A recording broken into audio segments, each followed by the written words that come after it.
15 nəfər Ermənistan vətəndaşının barəsində olan cinayət işi üzrə açıq keçirilən məhkəmə prosesində dövlət ittihamını müdafiə edən prokurorlar növbəti mərhələ, yəni təqsirləndirilən şəxslərin ayrı-ayrılıqda cinayətkar birliyin tərkibindəki rollarını təsdiqləyən sənədlər və sübutlar üzrə çıxış etdilər.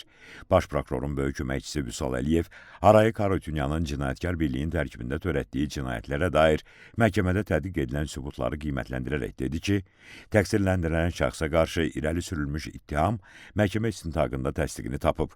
Müəyyən olunub ki, o cinayətkar birliyin üzvü və rəhbərlərindən biri kimi bir sıra funksiyaları icra edib. Ermənistan tərəfindən Azərbaycana qarşı törədilən cinayətlərdə iştirak etmək məqsədi ilə təhsilini yarımçıq saxlayaraq 1991-ci ilin dekabrında qardaşı Samvel Harutyunyan və digərləri ilə birlikdə cinayətkar birliyin struktur qurumu olan dırnaqarası ordu adlandırdıqları qanunsuz silahlı mütəşəkkil qrupa qoşulub. Ermənistan tərəfindən Azərbaycanın suveren ərazilərinin təcavüzkar müharibə nəticəsində işğalı hesabına yaradılmış qondarma qurumun əvvəlcə əskəri, sonra zabiti, raket artilleriya silahlanması xidmətinin rəis müavini və rəisi olub. Bundan sonra qondarma qurumun dırnaqarası iqtisadiyyat və maliyyə nazirinin köməkçisi, dırnaqarası ARM Agrobank adlı bankın idarəçisi, dırnaqarası konyak zavodunun direktoru, dırnaqarası parlamentdə deputat, dırnaqarası baş nazir, dırnaqarası dövlət naziri və dırnaqarası prezidenti vəzifələrində işləyib. Qondarma qurumun dırnaqarası rəhbər vəzifəli şəxslərinin dəvəti əsasında cinayətkar təşkilatın idarəedici orqanlarından sayılan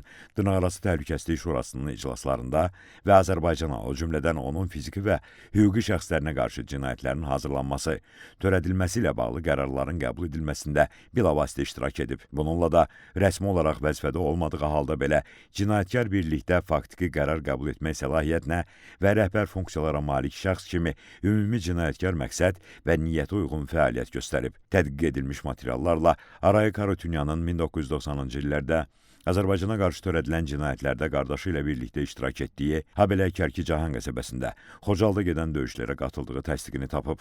İnternet informasiya resurslarındakı paylaşımlardan, onun çıxışlarından Şuşanın işğalında iştirak etdiyi müəyyənləşib. Sosial şəbəkədə yayımlanmış qondarma qurumun dırnaqarası qəhrəmanı Samvel Aqanovski haqqında süjetdə Arayik Harutyunyan sonrakı komandiri ilə ilk görüşünün 1992-ci il mayın 7-sində olduğunu, həmin vaxt mayın 9-unda Şuşaya girmək əməliyyatını planlaşdırdıqlarını, hər şeyin uğurla başa çatdığını və Şuşanı işğal etdiklərini deyir. Arayik Harutyunyan cinayətkar birliyə qoşulduğu ilk vaxtlar yalnız qanunsuz silahlı birləşmələrdə iştirak etməklə kifayətlənməyib. O, eyni zamanda onların silahlanmasının, döyüş hazırlığının və davamlı hərbi potensialının saxlanması üçün mühüm funksiyalar icra edib. Bununla da müharibə cinayətləri və təcavüz aktlarının həyata keçirilməsinə bilavasitə zəmin yaradıb. Onun xidmət etdiyi hərbi hissədə olan və silah payladığı əskərlər əsasən Ağdərə və Ağdam istiqamətində gedən döyüşlərdə Azərbaycanın suveren ərazilərinin işğalında iştirak edib. 1992-1995-ci illərdə Ermənistan silahlı qüvvələri Azərbaycanın ərazilərini işğal edəndə Arayik Harutyunyan cinayətkar birliyin tərkibində rəhbərlərin vermiş olduğu tapşırıqları uğurla yerinə yetirib. Qondarma qurumun dırnaqarası prezidenti kimi fəaliyyət göstərdiyi dövrdə Azərbaycan xalqına, xüsusilə dinc əhaliyə qarşı çoxsaylı xüsusilə ağır cinayətlərin, terror aktlarının törədilməsində iştirak etməklə yanaşı, həmin əməllərini sosial şəbəkə vasitəsilə dünya çatdırmaqdan çəkinməyib. 2020-ci il oktyabrın 4-də sosial şəbəkədə qondarma rejimin dırnaqarası ordusunun onun əmri ilə Gəncəyə bir neçə raket zərbəsi endirdiyini bildirib. Ümumiyyətlə, 44 günlük müharibə dövründə Arayik Harutyunyan cinayətkar birliyin rəhbəri kimi Gəncə də daxil olmaqla Azərbaycanın bir çox şəhərlərinə, hərbi obyektlərin olmadığı və mülki əhalinin yaşadığı ərazilərə, strateji əhəmiyyətli neft kəmərlərinə, istilik elektrik stansiyalarına və digər mülki obyektlərə terror hücumlarının həyata keçirilməsində rol alıb. Üç tərəfli bəyanatdan sonraki dövrdə də qondarma qurumun dırnaqarası rəhbərlərinin revanşist ritorikası və müharibəyə çağıran çıxışları onların Azərbaycan dövlətinə qarşı düşmənçilik mövqeyindən əl çəkmədiyini və regionda sabitlik üçün real təhlükə yaratdığını aydın şəkildə göstərdi. Baş prokurorluğun dövlət ittihamının müdafiəsi üzrə idarəsinin şöbə rəisi Nəsir Bayramov Azərbaycanın beynəlxalq səviyyədə tanınmış suveren ərazilərində Ermənistanın işğal siyasətinin mühüm icraçılarından biri olmuş Lyova Mnatsakanyanın ittiham olunduğu və məhkəmə istintaqında tədqiq olunan sübutlarla bağlı zəruri xüsusatları qeyd etdi. Bildirdi ki, Lyova Mnatsakanyan Ermənistanın hərbi siyasi rəhbərliyinin nəzarəti altında fəaliyyət göstərən cinayətkar birliyin struktur qurumu olan və qondarma rejimin dırnaqarası ordusu adlandırdıqları qanunsuz silahlı mütəşəkkil cinayətkar qrupa könüllü qoşulub. Azərbaycanın suveren ərazilərinin işğal edilməsində iştirak edib. Qondarma qurumun dırnaqarası ordusunun formalaşmasında fəal rol oynayıb. Dırnaqarası ordunun əsas strateqlərindən olub və müxtəlif yüksək vəzifələr, o cümlədən dırnaqarası komandan vəzifəsini tutub. Bilavasitə cinayətkar əmrlər verməklə yanaşı, Ermənistan və qondarma rejimin dırnaqarası rəhbərliyindən aldığı qanunsuz əmrləri icra etməklə ona verilən ittihamda göstərilən cinayət əməllərini törədib. Təcavüzkar müharibə zamanı 1992-1994-cü illərdə Azərbaycan ərazilərinin işğalında iştirak edib. Dövlət ittihamçısı Fuad Musayev isə Bako Saakyan'a qarşı irəli sürülən ittihamla bağlı məhkəmədə tədqiq və təsdiq edilən sübutları qiymətləndirərək dedi ki, təqsirləndirilən döyüş əməliyyatlarının icra edildiyi 1-ci Qarabağ müharibəsi dövründə silahlı birləşmə bölmələrinin maddi-texniki təminatını təchiz edən şəxs kimi cinayətkar birliyə qoşulub.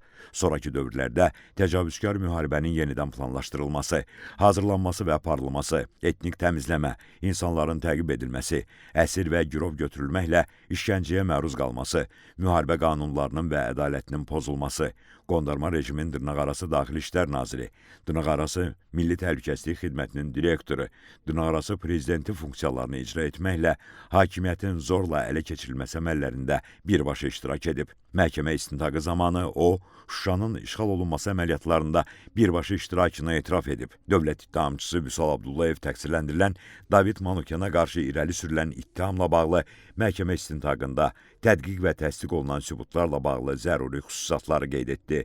Bildirdi ki, David Manukyanın 1-ci Qarabağ müharibəsi dövründə döyüş əməliyyatlarında iştirakı təsdiqlənib. Müəyyən edilib ki, o, sonrakı dövrlərdə müxtəlif hərbi hissələrdə rəhbər vəzifələr tutmaqla, eyni zamanda qondarma rejimin dırnaqarası ordusunun komandanının 1-ci müavini, döyüş hazırlığı üzrə müavini vəzifələrini icra etməklə hakimiyyətin zorla ələ keçirilməsi, 44 günlük müharibə dövründə Azərbaycan Silahlı Qüvvələrinə qarşı həyata keçirilən hücumların təşkili və koordinasiyasında əsas rollardan birini oynayıb. Ermənistandan gələn hərbi qüvvələrin, könüllü və muzluların yerləşdirilməsi və onlara verilən döyüş tapşırıqlarının icrasına nəzarət edilməsi, mülki şəhərləri və insanları dağıdıcı raket hücumlarına məruz qoymaqla Azərbaycan xalqına qarşı terror aktlarının həyata keçirilməsində, cinayətkar birliyi tərəfindən törədilmiş soyqırım, əhalini məhv etmə, köləlik, insanları zorakılıqla yoxa çıxarma, qəsdən adam öldürmə, qanunsuz sahibkarlıq və digər cinayət əməllərinin törədilməsində iştirak edib. Baş prokurorun xüsusi tapşırıqlar üzrə köməkçisi Tuqay Rəhimli Arkadi Qukasyana qarşı irəli sürülən ittiham üzrə tədqiq olunan sübutları qiymətləndirərək dedi ki, təqsirləndirilən şəxs cinayətkar birliyin rəhbərlərindən biri olmaqla 1988-1991-ci illərdə Sovetski Qarabağ qəzetində işləməklə Qarabağın Ermənistana birləşdirilməsinə dair cinayətkar ideologiyanın təbliğatını aparıb. 1991-ci ildə qondarma rejimin idarəçiliyində dırnaqarası parlamentin deputatı, sonra isə dırnaqarası prezidenti olub. O, həm hüquqi, həm də siyasi sahədə işğal siyasətini təbliğ edib. Dinc əhaliyə qarşı zorakılığı legitimləşdirib. Məhkəmə prosesi noyabrın 7-sində davam etdiriləcək. Bakı Hərbi Məhkəməsində hakimlər Zeynal Ağayevin sədrliyi, Camal Ramazanov və Anar Rızayevdən ibarət tərkibdə keçirilən məhkəmə iclasında zərər çəkmiş şəxslərin bir qismi, onların hüquqi varisləri və nümayəndələri də iştirak edirlər. Qeyd edək ki, Ermənistan dövlətinin, onun dövlət qurumlarının vəzifəli şəxslərinin, hərbi qüvvələrinin və qanunsuz silahlı birləşmələrin bilavasitə rəhbərliyi və iştirakı, şifahi yazılı qaydada verdiyi tapşırıq, göstəriş və təlimatları, maddi, texniki, şəxsi heyətlə verdiyi dəstəyi, mərkəzi qaydada idarəçiliyi əsasında, eləcə də ciddi nəzarət altında Azərbaycan ərazisində daxili və beynəlxalq hüquq normalarına zidd şəkildə Azərbaycana hərbi təcavüz etmək məqsədi ilə yaradılmış, həmçinin Robert Köçəryan, Serj Sarkisyan, Vazgen Manukyan, Vazgen Sarkisyan, Samvel Babayan, Vitali Balasanyan, Zori Balayan, Seyran Ohanyan, Arşavir Qaramyan, Monte Melkonyan və digərlərinin rəhbərliyi, bilavasitə və dolayı iştirakları ilə Ermənistan dövləti, o cümlədən sözügedən cinayətkar birliyi tərəfindən aparılan təcavüzkar müharibənin gedişində törədilmiş çoxsaylı cinayət faktlarına dair cinayət işi üzrə 15 nəfər erməni əsilli təqsirləndirilən şəxs ittiham edilir.